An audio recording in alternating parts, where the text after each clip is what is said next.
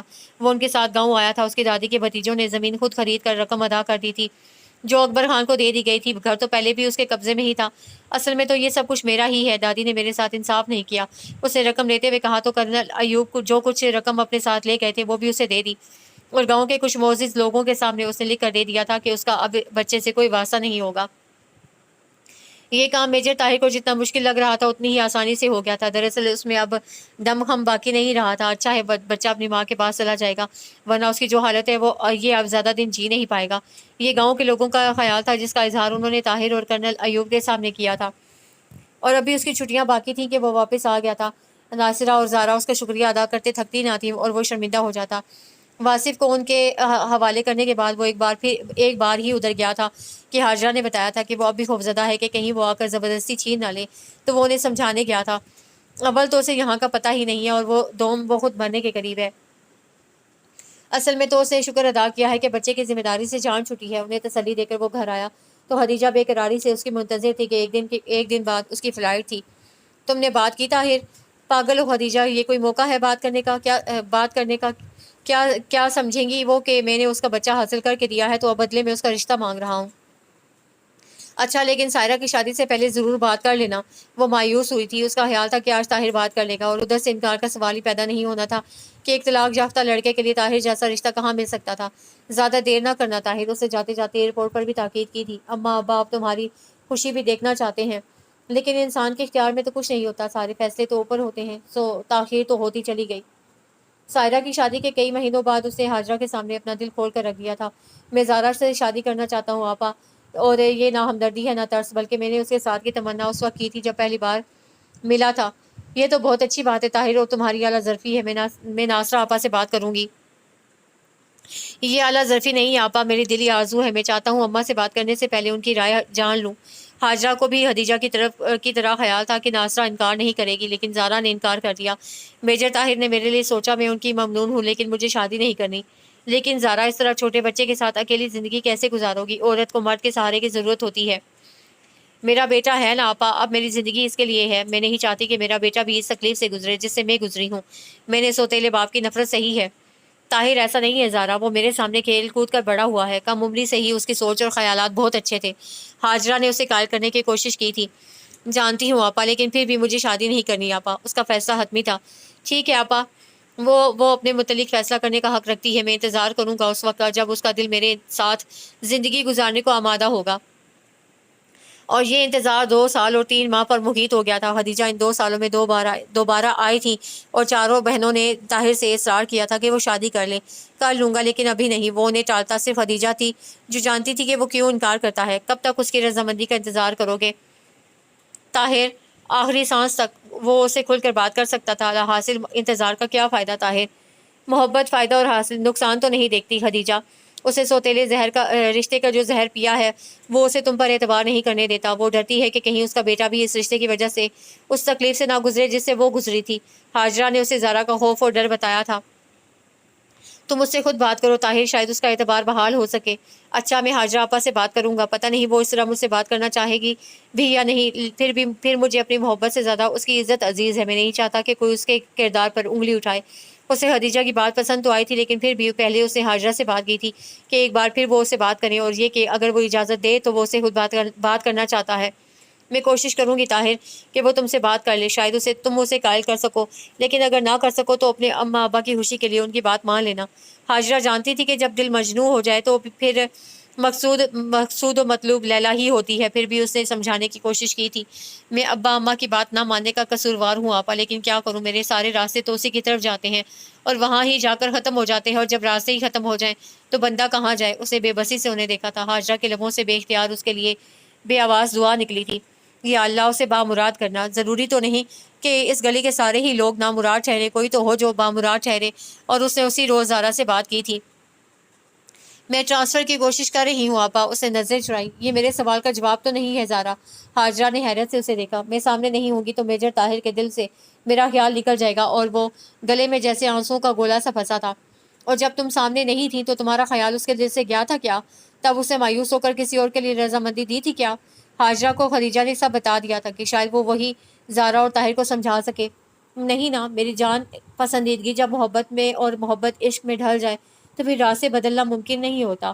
طاہر کے لیے بھی اب راستہ بدلنا ممکن نہیں رہا۔ تم اپنے دل میں تھوڑی سی وسعت پیدا کر لو، خود کو ماضی کے خلاف کے خوف سے آزاد کر لو زارا۔ طاہر تمہارا بہت اچھا ہم سفر ثابت ہوگا۔ عورت کے لیے تنہا جینا آسان نہیں ہوتا۔ خالہ کب تک تمہارا ساتھ دیں گی؟ تم یہاں سے ٹرانسفر کروا کے کسی اجنبی شہر میں جانا چاہتی ہو تو تمہارے پاس کیا ضمانت ہے کہ وہاں سب لوگ اچھے ہوں گے؟ تم جوان ہو، خوبصورت ہو، اور بہت سارے اچھے لوگوں میں کوئی ایسا بھی ہو سکتا ہے جو تمہارے لیے زندگی مشکل کر دے۔ میں تو اس لیے یہاں سے جانا چاہتی ہوں کہ مجھے اپنا آپ مجرم سا لگنے لگا ہے، جیسے میں خدیجہ آپا اور ان کے والدین کو خوشیوں میں رکاوٹ ہوں، ورنہ اب اماں اور میں کب سے یہاں سے جانا چاہتے ہیں۔ اور اب تو واسی بھی ہر وقت آپا آپا کرتا رہتا ہے، رات کو سوتے میں بھی مچل اٹھتا ہے کہ آپا کے پاس جانا ہے۔ زارا کے اپنے ڈر اور خوف تھے۔ تم یہاں رہ کر بھی جاؤ تو خالہ اور میں ہمیشہ تمہارے ساتھ نہیں رہیں گے، ایک روز سب کو جانا ہی ہے تو۔ ہاجرہ کی نظریں اٹھی تو بے اختیار اس کے لبوں سے نکلا، تو اس گلی کے لوگ تو ہیں نا جنہیں آپ نایاب کہتی ہیں، کیا یہ مجھے تحفظ نہ دیں گے؟ یہ لوگ جو آج ہیں شاید کل نہ ہوں، آنے والی نسلیں کیسی ہوں گی کون جانے۔ زندگی میں جتنی تبدیلیاں ہو رہی ہیں، جس تیزی سے اقدار بدل رہی ہیں، یہاں اس گلی کے رہنے والے کتنے بدل جائیں گے کیا خبر۔ ہاجرہ کھڑی ہو گئی تھی۔ تم نے اگر فیصلہ کر بھی لیا ہے زارا تو ایک بار اس کی بات سن لو، شاید وہ تمہارا اعتبار بحال کر سکے۔ اور وہ اس کی بات ہی تو نہیں سننا چاہتی تھی۔ وہ ڈرتی تھی ان سیاہ خوبصورت آنکھوں کے طلسم سے جو ایبٹ آباد کی اس شام اس کی طرف اٹھی تھی۔ اسے لگا تھا کہ وہ کبھی ان کی کشش کے دائرے سے باہر نہیں آ سکے گی۔ کیسا جادو تھا، کیسا طلسم تھا ان آنکھوں میں کہ جب بھی نظریں ملتی وہ اس کی طرف کمندیں پھینکتی تھی، اور یہ کمندیں اس کے دل کو زنجیر کرتی تھی۔ ان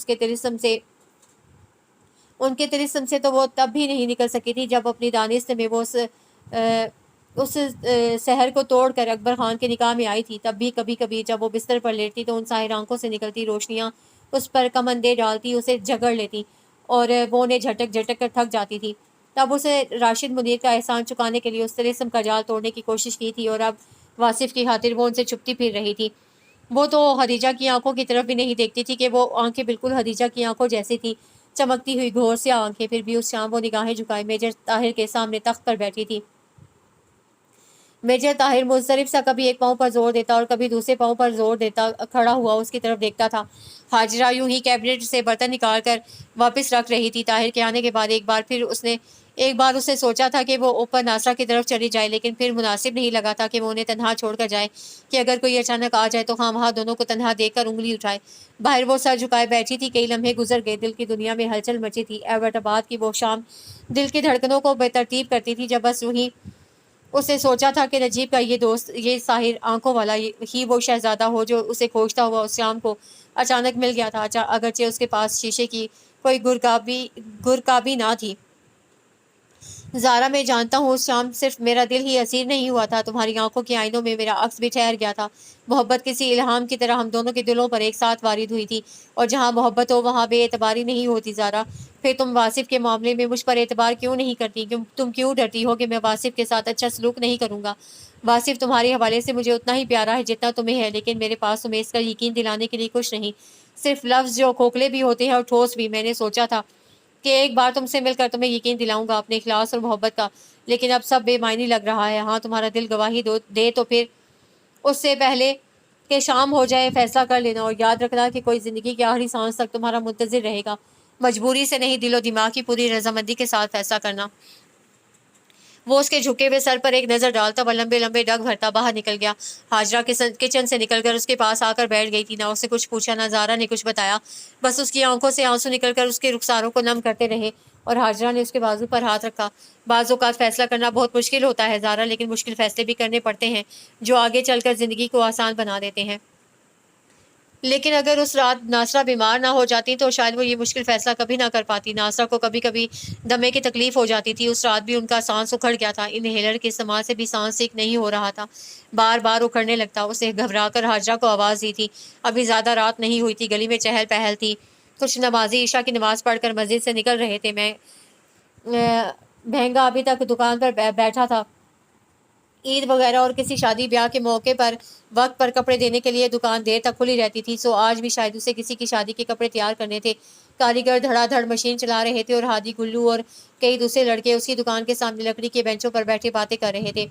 کبھی کبھی مہنگا بھی ان کی باتوں میں شریک ہو جاتا تھا۔ ہاجرہ نے ذرا سا دروازہ کھول کر دیکھا، سامنے طالب اپنا کھوکا بند کر چکا تھا۔ ایک ہاتھ میں چینک چائے دانی اور دوسرے ہاتھ میں پیالیاں تھیں۔ پیالیوں کے کنڈوں میں انگلیاں ڈالیں، وہ کچھ گنگناتا ہوا مڑا تو ہاجرہ نے اسے آواز دی، جی آپا۔ وہ چینک اور پیالیاں وہاں ہی تھڑے پر رکھ کر اس کے پاس آیا تو ہاجرہ نے اسے ناصرہ کا بتا کر ڈاکٹر ہاشمی کو بلانے کا کہا۔ وہ ناصرہ کی حالت دیکھ کر خود بھی گھبرا گئی تھی۔ آپ فکر نہ کریں، ابھی لے کر آتا ہوں ڈاکٹر صاحب کو۔ اور پھر ڈاکٹر ہاشمی کے آنے سے پہلے ہی پروین خالہ، آپا جی، کلثوم اور خدیجہ کی والدہ ہاجرہ کے گھر میں موجود تھی۔ پروین خالہ اسے تسلی دے رہی تھی، آپا جی ناصرہ کی پیٹھ کو ہولے ہولے سہلا رہی تھی، جبکہ خدیجہ کی اماں منہ میں کچھ پڑھ کر پھونک رہی تھی۔ تھوڑی ہی دیر میں بعد ڈاکٹر ہاشمی آ گئے تھے اور وہ گھر پر ہی انہیں ٹریٹمنٹ دے رہے تھے۔ باہر ہادی کی دکان کے تھڑے پر گلو، تابی، ہادی اور حمید بیٹھے تھے۔ ڈاکٹر ہاشمی نے کچھ دوائیاں اور انجیکشن لکھ کر دیا تو ہادی اپنی سائیکل پر جا کر مین روڈ پر موجود میڈیکل اسٹور سے، جو رات بھر کھلا رہتا تھا، دوائیاں لے آیا تھا۔ کچھ دیر بعد ہی ناصرہ کا سانس بحال ہو گیا تھا۔ ڈاکٹر ہاشمی نے انہیں انجیکشن لگایا اور اپنا بیگ اٹھا کر کھڑے ہو گئے۔ انشاءاللہ آپ سکون سے سوتی رہیں گی، پریشان نہیں ہونا بیٹی۔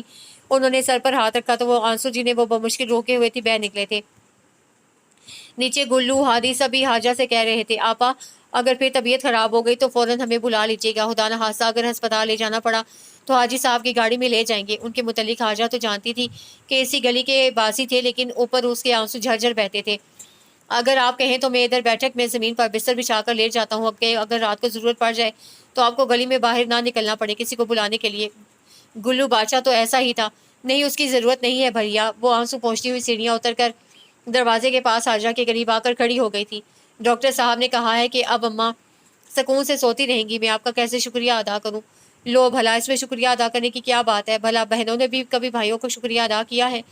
دیکھو ذرا، گلو نے ہادی کی طرف دیکھا اور اس کی آنکھوں میں موتی چمکنے لگے تھے۔ اوپر آ کر بھی کتنی ہی دیر تک اس اخلاص اور محبت پر آنکھیں بھیگ جاتی تھی۔ یہ سچ میں ہی نایاب لوگ تھے۔ اس نے حاجرہ کو زبردستی سونے کے لیے بھیج دیا تھا اور خود واصف کو جو جاگ گیا تھا دوبارہ سلا کر ناصرہ کی چارپائی کے پاس کرسی رکھ کر بیٹھ گئی تھی اور پھر نہ جانے کب کرسی کے ہتھے پر سر رکھے رکھے سو گئی تھی۔ فجر سے ذرا پہلے ناصرہ کی آنکھ کھلی تو حلق خشک ہو رہا تھا۔ انہوں نے زارا کے بازو پر ہاتھ رکھ کر اسے آواز دی تو وہ زارا ہڑبڑا کر اٹھ بیٹھی۔ آپ ٹھیک ہے نا اماں؟ وہ گھبرا گئی تھی۔ ہاں، پانی دے دو۔ اور تم یہاں کرسی پر کیوں سو رہی ہو؟ میں اب ٹھیک ہوں، اٹھ کر بیٹھتے ہوئے ناصرہ نے کہا تو انہیں پانی دیتے ہوئے وہ رو پڑی۔ آپ کی طبیعت اتنی خراب ہو گئی تھی، میں ڈر گئی تھی کہ اگر آپ کو کچھ ہو گیا تو میں کیا کروں گی؟ میرا آپ کے سوا اس دنیا میں ہے ہی کون؟ میں کیسے جیتی اماں آپ کے بغیر؟ خالی گلاس اسے واپس کر کے کتنی ہی دیر تک وہ اسے خاموشی سے دیکھتی رہی، پھر ایک گہری سانس لی۔ اسی لیے تو چاہتی ہوں کہ اپنی زندگی میں ہی تمہیں محفوظ ہاتھوں میں سونپ دوں۔ میں نے ہمیشہ نہیں رہنا زارا، جب بلاوا آیا جانا ہی ہوگا۔ آج سانسیں بحال ہو گئیں، ہو سکتا ہے کل رکے تو واپس ہی نہ آئے اور زندگی ختم۔ اماں، اسے تڑپ کر ان کے بازو پر ہاتھ رکھا، آنسو زیادہ روانی سے بہنے لگے۔ طاہر اچھا لڑکا ہے زارا، ناصرہ نے اس کا ہاتھ تھپتھپایا۔ مجھے ڈر لگتا ہے کہ اماں کہیں میرا بیٹا بھی اسی اذیت سے نہ گزرے جس سے میں گزری ہوں۔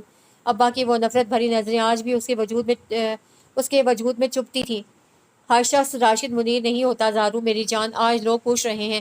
زینب آپا نے بھی ایک دو رشتے بتائے ہیں، کل جب زندگی کی شام ڈھل جائے گی تو کوئی شخص نہیں ہوگا۔ طاہر نہ صحیح کوئی اور صحیح، زینب آپا کے بتائے ہوئے رشتے بھی دیکھ لیتے ہیں جہاں تمہارا دل مانے، لیکن اکیلی عورت سب کے لیے ترد نوالا ہوتی ہے۔ یاد ہے نا جب ہم گاؤں شمس بھائی کے ساتھ نہیں جانا چاہتے تھے تو انہوں نے کیا کہا تھا؟ اکیلی عورت کی مثال بے چھت اور بغیر کواڑ کے مکان کی طرح ہوتی ہے۔ کہ جس کا جی چاہے اندر گھس آئے، اور تمہارا بیٹا ابھی بہت چھوٹا ہے زارو۔ اتنی سی بات کرنے سے ان کا سانس پھولنے لگا تھا۔ وہ لیٹ گئیں اور اسے بھی بستر پر جا کر آرام سے سونے کی تلقین کی۔ ابھی فجر میں وقت تھا، وہ واصف کے پاس جا کر لیٹ گئیں اور ناصرہ کی باتیں اس کے کانوں میں گونجنے لگیں۔ کوئی اور کیوں، طاہر ہی کیوں نہیں، اس نے سوچا تھا۔ اماں کہتی ہیں کہ جہاں میرا دل مانے۔ اماں کو کیا پتا، میرا دل تو آج تک ایبٹ آباد کی اس شام اپنی طرف اٹھنے والی نظروں کو بھلا ہی نہ سکا، لیکن اس نے واصف کی طرف کروٹ بدلی، اس کی کشادہ پیشانی پر بکھرے اس کے ریشمی بالوں کو ہاتھوں سے پیچھے کیا۔ لیکن واصف کے لیے، اس کی خاطر، بس چند سال پھر میرا بیٹا بڑا ہو جائے گا، میں تو تنہا نہیں رہوں گی۔ اور میجر طاہر دل کو رلایا تو آنکھوں کے کونے سے آنسو نکل کر تکیا بھگونے لگے، اور پھر بس ذرا سی دیر کے لیے اس کی آنکھ لگ گئی اور اس نے دیکھا کہ وہ ایک کھلے میدان میں کھڑی ہے، آس پاس ادھر ادھر کوئی نہیں ہے۔ دور جنگل سے کئی بھیڑیوں کی خوفناک آوازیں آتی ہیں، پھر یکایک بادل گرجنے لگے، بجلیاں چمکنے لگی اور موسلادھار بارش ہونے لگی۔ وہ خوفزدہ انداز میں ادھر ادھر دیکھ رہی ہے کہ اچانک نہ جانے کہاں سے بھیڑیوں کا ایک گول نمودار ہوتا ہے، اپنی زبانیں باہر نکالے خوفناک انداز میں خونی آنکھوں کے ساتھ اس کی طرف بڑھ رہے ہیں۔ وہ اوپر آسمان کی طرف دیکھتی ہے کہ ایک کڑکدار آواز کے ساتھ بجلی چمکتی ہے، ادھر بھیڑیے اس کی طرف لپکتے ہیں۔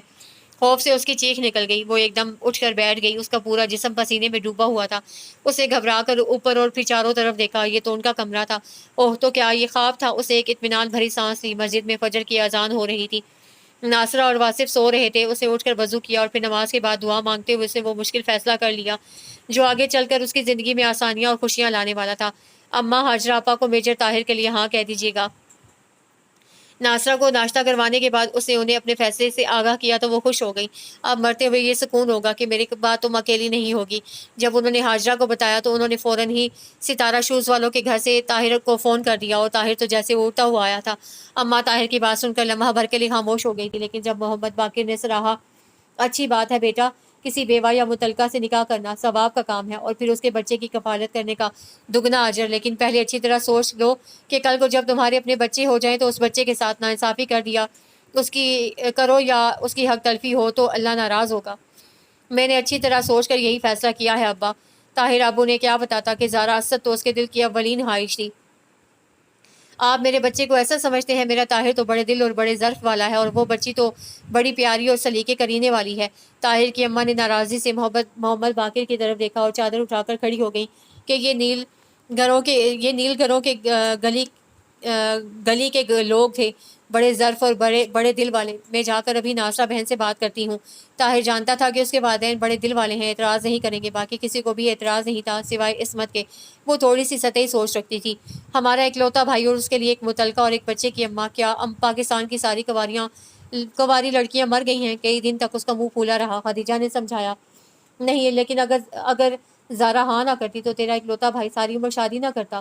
خدیجہ کو اطلاع کر دی گئی تھی اور وہ پہلی دستیاب فلائٹ سے آ گئی تھی کہ طاہر نے شادی جلدی کرنے کا کہا تھا کہ اسے 3 ہفتوں بعد کسی کورس کے لیے جانا تھا، سو دونوں گھروں میں شادی کی تیاریاں شروع ہو گئی تھی۔ طاہر تو اکلوتا بیٹا تھا اور بہنیں دھوم دھام سے شادی کرنا چاہتی تھی، لیکن ناصرہ بھی دل کے ارمان نکالنا چاہتی تھی کہ پہلی بار راشد منیر نے کچھ کرنے نہیں دیا تھا، سو زارا کے بار بار منع کرنے کے باوجود دھڑا دھڑ خریداری کی جا رہی تھی۔ مدد کے لیے زینب آپا، کلثوم، پروین سب ہی موجود تھے۔ باہر کے کام بھی گلی کے مردوں نے سنبھال لیے تھے۔ کسی نے کیٹرنگ والوں سے بات کرنے کی ذمہ داری لے لی تھی تو کسی نے ٹینٹ والوں سے بات کر لی۔ ہادی، گلو، طالب، حاجی صاحب، مولوی صاحب، سب نے ہی ناصرہ کو اطمینان دلایا تھا کہ وہ بالکل فکر نہ کرے، سب کام بخیر و خوبی ہو جائیں گے۔ مہنگا دھڑا دھڑ کپڑے سی رہا تھا کہ بری کے کپڑے بھی اسے ہی تیار کرنے تھے اور جہیز کے بھی۔ ناصرہ نے شمس الحق کو بھی اطلاع کر دی تھی کہ وہ واحد رشتہ دار تھے، وہ آئے تھے، لیکن یہاں چونکہ سب کام ہو رہے تھے اس لیے مطمئن ہو کر شادی سے 2 دن پہلے سب کے ساتھ آنے کا وعدہ کر کے چلے گئے تھے۔ لیکن جانے سے پہلے انہوں نے اکبر خان کی موت کا بتایا تو وہ جو ایک خوف سا تھا زارا کے دل میں کہ نہیں وہ اس کی شادی کے بعد واصف کو چھین نہ لے، نکل گیا، لیکن پھر بھی وہ گھبرائی اور بولائی سی ہاجرہ سے پوچھتی، آپا یہ بہت جلدی نہیں ہے؟ ابھی تو میں نے ہاں کی تھی اور شادی کی تاریخ بھی رکھ دی گئی۔ جلدی کہاں زارا، طاہر کے اختیار میں ہوتا تو اسی روز رخصت کروا کے لے جاتا، لیکن بہنوں کے ارمان انہیں تو سارے فنکشن کرنے ہیں۔ ہاجرہ کے لبوں پر بکھری خوبصورت سی مسکراہٹ نے اس کے پورے چہرے کو روشن کر دیا تھا۔ لیکن آپا اب یہ تیل مہندی مائیوں اچھا لگے گا، بس سادگی سے نکاح ہو جاتا، لیکن میری تو کوئی سنتا ہی نہیں ہے۔ بھورا سی سے آنکھوں میں نم پھیلتا چلا گیا تو ہاجرہ نے اس کے احساسات کو دل کی گہرائیوں سے محسوس کیا۔ زارا میری جان، جب ہم دوسروں کی خوشی کے لیے اپنی خواہشات کی نفی کرتے ہیں تو اللہ ہم سے راضی ہوتا ہے، تو تم بھی سب کی خوشی کے لیے اپنے دل کو راضی کر لو میری جان۔ اب پتہ نہیں دل اس دھوم دھڑکے پر راضی ہوا بھی تھا یا نہیں، لیکن وہ خاموش ہو گئی تھی۔ طاہر کے گھر میں بہنوں نے ڈھولک رکھ لی تھی۔ رات کو عشاء کے بعد ڈھولک بجا کر شادی بیاہ کے مخصوص گیت گائے جاتے، جن کی آوازیں بالکنی کے کھلے دروازوں سے اس کے کمرے تک آتی۔ اماں مسکرا کر اسے دیکھتی اور وہ جھیپ جاتی۔ پروین خالہ کی بیٹیاں اور دوسری لڑکیاں دن میں اس کے گھر اکٹھی ہو جاتی، اس کے کپڑے استری کیے جاتے، جوڑے ٹانکے جاتے، دوپٹوں کو لیس لگائی جاتی، اور اس کا من ان غیر لوگوں کی محبت اور اخلاص پر بھیگتا رہتا۔ کیسے لوگ تھے، اپنے نہیں تھے لیکن اپنوں سے بڑھ کر، ہاجرہ کے بقول نایاب لوگ۔ شادی میں 2 دن ہی رہ گئے تھے۔ باہر گلی میں ہلکا شور تھا۔ وہ عشاء کی نماز پڑھ کر اپنے کمرے میں ٹیرس پر آئی تو گلی بقائے نور بنی ہوئی تھی۔ گلو سامنے سبز دروازوں والے مکان پر رنگین بتیاں لگوا رہا تھا۔ نیلی پیلی سبز مرچیں جل بجھ رہی تھی۔ میں تو اپنے گھر پر بھی بتیاں لگواؤں گا، آخر ہمارے طاہر بھائی کی شادی ہے۔ فوجی بینڈ ہوگا اور طاہر بھائی فوجی وردی میں دلہا بنے ہوں گے، اور ہم سب لڑکے بارات کے آگے بھنگڑا ڈالتے ہوئے آئیں گے، ہے نا ہادی بھائی؟ اس نے پاس کھڑے ہادی کے کندھے پر ہاتھ مارا تو ہادی مسکرایا۔ ہاں میرے یار، تم تابی وغیرہ کے ساتھ آنا، بھنگڑا ڈالتے ہوئے میں اور مہنگا بھائی تو حاجی صاحب اور مولوی صاحب وغیرہ کے ساتھ بارات کا استقبال کریں گے۔ زہرا آپا کا بھائی نہیں ہے نا؟ تو ہم ہیں نا ان کے بھائی۔ اور اس کا دل گداز ہو کر جیسے پگھلنے لگا تھا ہادی، اور پتہ نہیں کیا کہہ رہا تھا، اسے سنا نہیں۔ وہ قدرے دور ہو گئے تھے اور اب ان کی آواز سنائی نہیں دیتی تھی۔ وہ ذرا مزید ٹیرس کے جنگلے کے نزدیک آئی اور اس پر ہاتھ رکھ کر ذرا سا جھکی۔ طاہر واصف کا ہاتھ پکڑے اسے جھک کر کچھ کہہ رہا تھا۔ واصف ہنسا اور طاہر نے اسے گود میں اٹھا کر اس کا رخسار چوما تھا۔ اس کی آنکھوں میں محبت، اپنائیت اور چاہت کے سارے رنگ تھے۔ اس کے اندر ایک طمانیت کی لہر سی دوڑ گئی تھی۔ اب بھی خدشوں میں گر جانے والا دل جیسے ہر خوف سے آزاد ہو گیا تھا۔ وہ سنڈریلا نہیں تھی، نہ ہی اس کی کوئی سوتیلی ماں اور سوتیلی بہنیں تھیں، پھر بھی ایک شہزادہ نہ جانے کتنے سالوں کی مسافت طے کر کے اسے کھوجتا ہوا آ گیا تھا۔ وہ زارا اسد تھی اور زندگی اس پر مہربان ہو گئی تھی۔ ایک خوبصورت مسکراہٹ اس کے لبوں پر آ کر ٹھہر گئی تھی۔